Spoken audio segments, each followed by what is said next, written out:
Alors bonjour à tous, merci au comité d'organisation de Mars Bleu et en particulier à Nicolas de m'avoir invité à vous parler de métastases hépatiques du cancer colorectal qui nous occupe toute l'année. On vous l'a dit et répété, le cancer colorectal c'est une maladie qui est extrêmement fréquente, elle est extrêmement morbide, extrêmement létale. Un tiers des malades, en gros, vont développer des métastases au cours de leur maladie. Grosso modo, la moitié sont synchrones, donc vont apparaître au moment du diagnostic de la tumeur primaire, et une autre moitié va apparaître dans les mois, voire même les années qui suivent le diagnostic de la tumeur primaire. C'est pas très bien d'avoir des métastases. La survie sans traitement aucun, elle est mauvaise. Aucun des malades sans traitement qui a des métastases va survivre 5 ans, moins de 20% à 3 ans. Évidemment, avec la chimiothérapie, on va le voir, ces survies augmentent. Mais aujourd'hui, le gold standard de la prise en charge de ces métastases, ça reste la destruction physique. Alors, Sylvain Terra vous a parlé de tout un nombre de possibilités qu'on a par voie radiologique. On sait aujourd'hui que si elles sont accessibles à la chirurgie, le gold standard, ça reste quand même la résection chirurgicale. Alors, quels sont les principes de résection et de chirurgie qu'on applique à ces métastases ? Entre guillemets, il faut juste les enlever complètement. Il n'y a pas besoin de faire des résections anatomiques. Il faut le principe relativement simple, c'est qu'il faut enlever la métastase et si possible un tout petit peu de parenchyme sain autour de la métastase pour être sûr d'avoir enlevé toute la maladie, qu'elle soit macroscopique ou microscopique. Le type de chirurgie qu'on va effectuer sur ces métastases dépend du nombre de métastases, de leur taille, mais aussi de la localisation. Et Sylvain Terra vous l'a démontré dans la prise en charge qui est multidisciplinaire. On fait pour des métastases périphériques une résection et pour des métastases petites, centrales, des fois des radiofréquences. On voit ici qu'une métastase, la même métastase, si elle est située tout en bordure du foie, va nécessiter une résection relativement simple. La même métastase qui est au contact des pédicules hépatiques va nécessiter une résection beaucoup plus étendue. La marge maintenant de parenchyme hépatique qu'on veut obtenir autour de ces métastases, avec le temps, elle est toujours de plus en plus mince. Dans les années 90, il y a eu une étude américaine qui a montré qu'il y avait des micro-métastases autour de la tumeur principale, de la métastase principale, et qu'il y avait une meilleure survie si vous enleviez 1 cm de parenchyme sain autour de la métastase. Et cette marge de 1 cm est restée comme une espèce de sacro-saint marge pendant des années. Et finalement, ça a été remis en question plus récemment. Ça, c'est une des études qui est souvent citée sur les marges et auxquelles Genève a participé. Et en fait, ce que cette étude a montré, c'est que vous ayez 1 mm ou 1 cm de parenchyme hépatique autour de la métastase, si vous avez tout enlevé, la survie reste identique. On peut même aller plus loin, donc ça nous permet déjà de faire des résections qui sont plus acrobatiques. On peut aller enlever plus de métastases si on n'est pas obligé de garder 1 cm de marge. Et puis on peut encore aller plus loin. Est-ce qu'on est vraiment obligé d'avoir une marge ? On peut même aujourd'hui se poser la question parce qu'il y a des études qui montrent que pour des patients qui ont eu de la chimiothérapie néoadjuvante et qui ont très bien répondu, si vous faites une résection où vous êtes au contact microscopique des métastases, donc vous connaissez cette classification de R0, R1 et R2. R0, c'est quand vous avez tout enlevé, y compris microscopiquement. R1, c'est que ça c'est R0 quand vous avez tout enlevé. R1, c'est que vous êtes au contact microscopique de la métastase. Et R2, c'est que macroscopiquement, vous passez à travers la tumeur. Que vous soyez R0 ou R1, si vous avez bien répondu à la chimiothérapie néoadjuvante, la survie, elle est similaire. Donc, ce qui nous permet encore d'aller plus loin en se disant que finalement, on peut proposer de la chirurgie, même si on pense qu'on devra racler la métastase parce qu'elle est contre des structures que vous devez préserver. Qu'est-ce qu'on obtient avec ce type de chirurgie en termes de survie? Eh bien, vous voyez que ça, c'est des survies obtenues à partir de grandes banques de données. C'est le Livermed Survey, c'est des dizaines de milliers de malades. Et vous voyez que la survie à 5 ans, elle va varier en fonction des centres entre 40 à 60%, et ça dépend un tout petit peu du type de recrutement que vous avez. De manière intéressante, vous voyez que, et ça c'est la courbe en verte, c'est les patients chez qui on a essayé de faire une résection et finalement on n'a pas réussi parce que les métastases étaient au-delà de la résécabilité. Vous voyez que chez ces patients qui ont eu une prise en charge palliative, eh ben, la survie à 5 ans elle est de l'ordre de 9%, et ça c'est vraiment le fruit de la chimiothérapie palliative. Donc on peut prendre en charge des maladies qui sont de plus en plus avancées. Aujourd'hui, on prend en charge, et de manière relativement fréquente, des patients qui ont des métastases bilatérales, multiples, énormes, non seulement parce qu'elles vont bien répondre à la chimiothérapie et puis qu'après on va pouvoir les opérer, mais aussi parce qu'on arrive à faire des résections de plus en plus acrobatiques. Sylvain vous en a parlé, on arrive à faire des manœuvres que nous on a appelées pro-régénératrices, c'est-à-dire des embolisations portales pour aller atrophier une partie du foie et aller hypertrophier la partie que vous voulez resséquer. Sylvain vous l'a dit aussi, ce qui compte finalement après une chirurgie, ce n'est pas tellement ce que vous avez enlevé, c'est plutôt ce qui reste.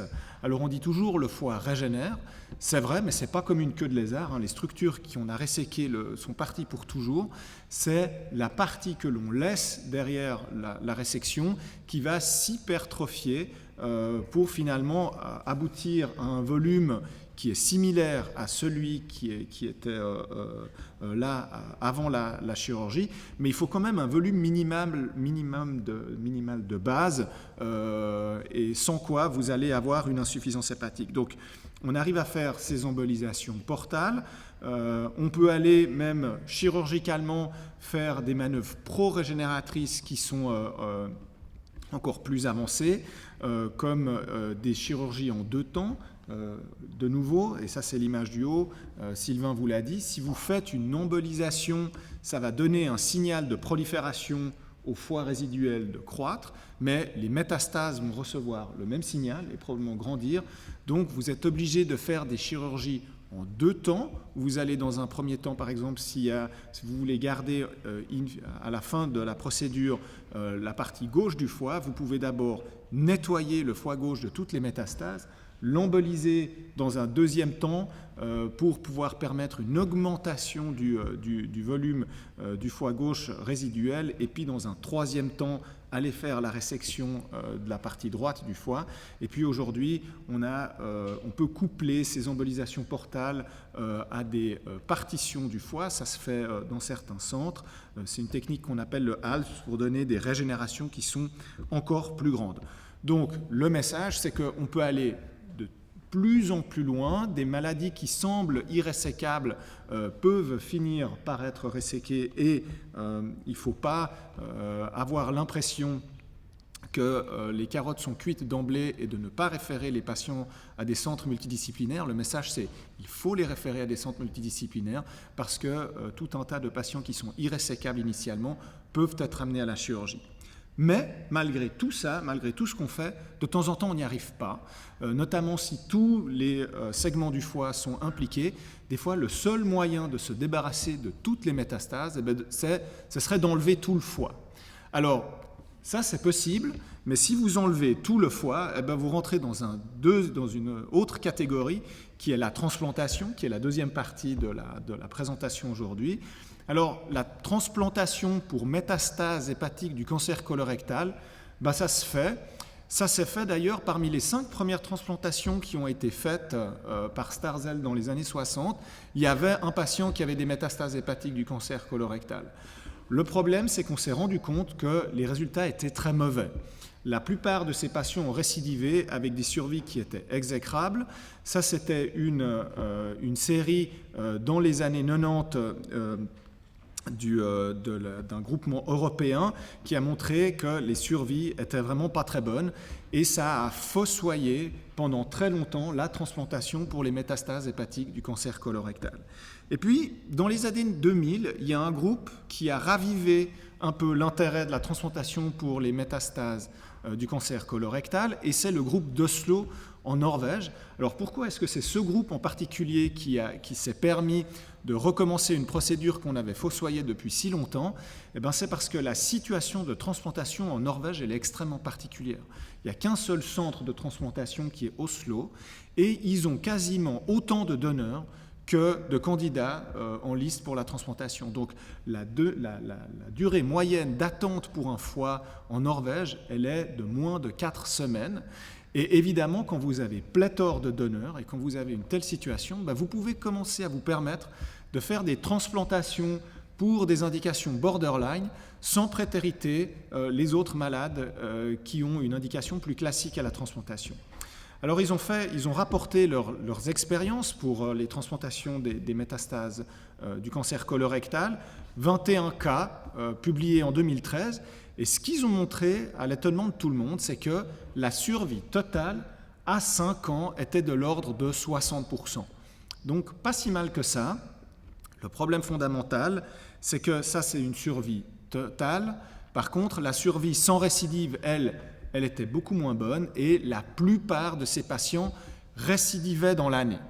Mais ils récidivaient pas forcément au niveau hépatique ou au niveau péritonéal, certains récidivaient au niveau pulmonaire, et Francesco Sciotto vous l'a dit, c'est mieux d'avoir des métastases pulmonaires qu'ailleurs parce que la croissance est extrêmement lente, et une partie de ces patients ont eu finalement une résection de leur récidive et ont fini par être, au bout de plusieurs résections après la transplantation, finalement R0, guéris ou en rémission de longue durée, comme on veut l'appeler. Donc vous l'avez compris, en transplantation hépatique pour les métastases du cancer colorectal, le vrai problème, c'est la récidive. Maintenant, ils ne vont pas tous récidiver. Ça, c'était une étude internationale, plus particulièrement européenne, où avaient été colligés des cas de plusieurs centres en Europe. Genève avait participé, c'était Christian qui les avait colligés, et on avait montré qu'un certain nombre de ces malades, dans le suivi, n'avaient pas récidivé. Alors, il y avait quelques facteurs qui avaient été identifiés qui permettaient de plus ou moins prédire la récidive, et un des facteurs très importants, c'est le temps. Plus vous avez un temps important entre le diagnostic de la tumeur primaire et le moment où vous allez faire la transplantation, et mieux sera l'outcome après la transplantation et moins important le nombre de récidives, probablement parce que c'est simplement en laissant du temps, vous testez la maladie et vous allez sélectionner finalement des patients qui ont une biologie qui est plus favorable. Pour autre indication, les patients qui avaient eu des transplantations à but compassionnel, donc des patients qui avaient eu une transplantation parce qu'il y avait eu des complications à la suite de la résection et qui avaient fait une insuffisance hépatique, typiquement ces patients-là allaient récidiver très tôt après la transplantation, et ce n'est pas une très bonne indication à la greffe hépatique. Cette étude a soulevé pas mal de questions et continue à en soulever beaucoup. Je vous en ai mis 4 en vrac. Une des questions importantes, c'est est-ce que c'est finalement éthique de considérer une greffe hépatique pour métastase hépatique du cancer colorectal? Comme vous le savez, on n'a pas assez de greffons pour tout le monde. Si tous ces patients-là, ou un certain nombre, va récidiver, est-ce que c'est licite de faire ça dans un contexte de pénurie d'organes? Est-ce que la transplantation est-elle mieux qu'une chimiothérapie? Quels sont les bons candidats finalement à une greffe de foie pour métastase hépatique du cancer colorectal? Et si on a le choix entre une greffe et une résection, qu'est-ce qui est mieux? Alors, si on prend très rapidement ces questions les unes après les autres, est-ce que c'est éthique? La réponse est probablement oui. Ça, c'est des données de survie après transplantation hépatique, toute indication confondue aux États-Unis. Et on voit que la survie aux États-Unis à 5 ans, elle est de l'ordre de 70% en moyenne après une transplantation hépatique. Mais vous voyez qu'en fonction, des indications, eh ben, cette survie, elle n'est pas aussi bonne que ça. Par exemple, à l'époque, l'hépatite C, aujourd'hui ça a changé grâce aux nouveaux antiviraux, mais à l'époque, vous aviez moins de 70% de survie si vous greffiez quelqu'un pour l'hépatite C, parce qu'elle récidivait beaucoup.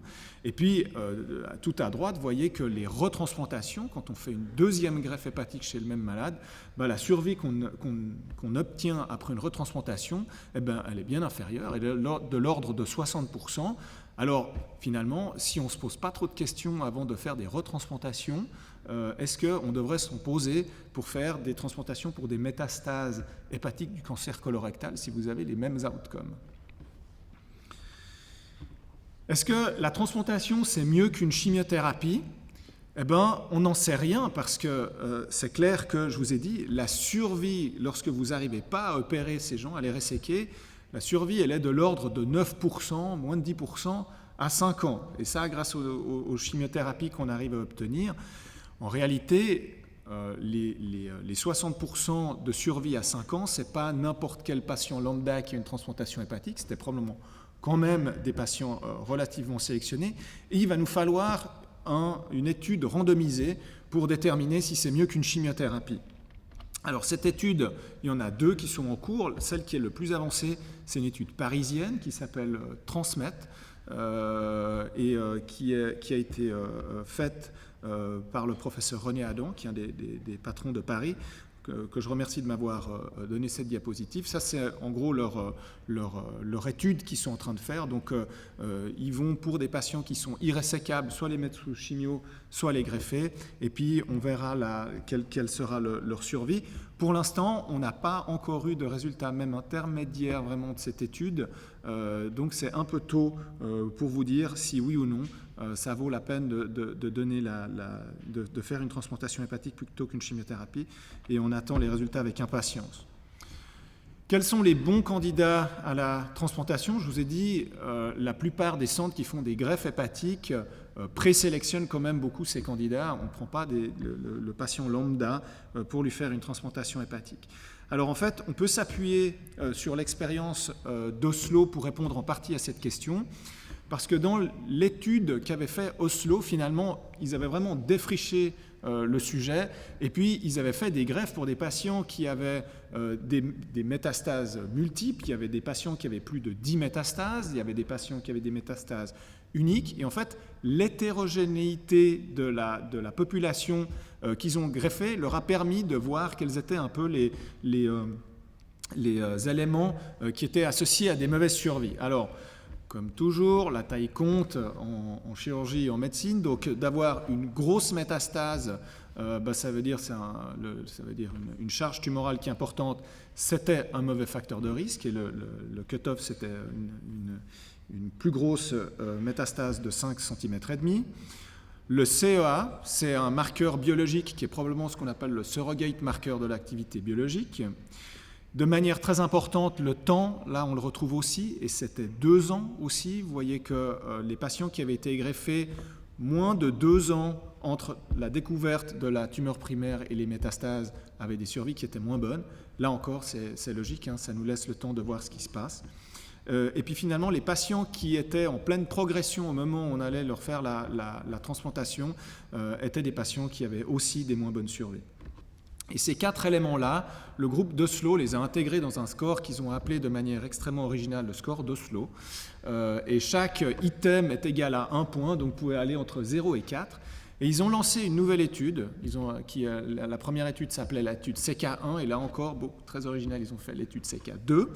Et puis, ils ont décidé de greffer que des patients qui avaient un score de Oslo de 0 ou de 1, donc au maximum un facteur de risque. Et ce qu'ils ont montré, c'est que si vous sélectionnez mieux les malades, vous obtenez des résultats qui sont encore meilleurs. Vous voyez ici la courbe de OS, c'est la survie totale, hein, de plus de 80% à 5 ans, et la courbe, le DFS, hein, la survie sans récidive. Là, on obtenait alors à ce moment-là significativement des patients qui ne récidivaient pas après la transplantation hépatique. Donc beaucoup, c'est de la sélection de malades. Et puis finalement, est-ce que la transplantation hépatique, c'est mieux qu'une résection?